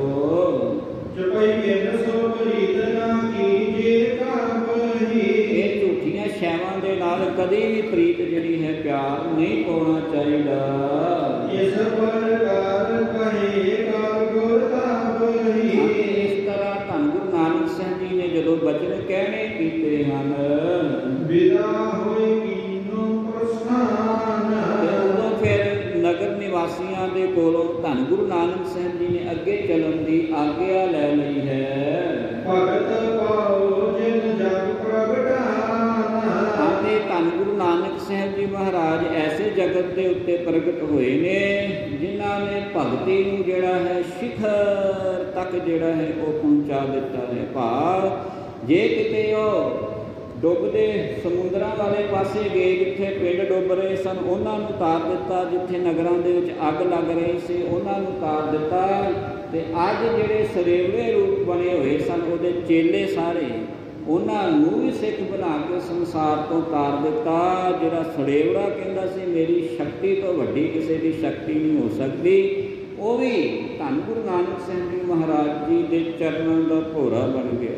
कहीं राज जी कहते धन गुरु नानक साहिब जी महाराज वो शख्सियत हैं जिन्हां की शख्सियत ने संसार के उत्ते भगती जिहड़ी है वो शिखरां तक पहुँचा दी। धन गुरु नानक साहिब जी इत्थों प्रस्थान कर चुके हैं तुरे जा रहे हैं। किस नगर के विच पहुँचते हैं अगे आने वाले प्रसंगों के आपां सरवण करांगे किहड़ियां उन्हां दीयां कलावां इस धरती ते लोकां नूं जिहड़ियां ने उतारियां ने इन्हीं सेवा प्रवान करनी जी। मिट्टी धुंध जग चानन होआ। मिट्टी धुंध जग चानन होआ। मिट्टी धुंध जग चानन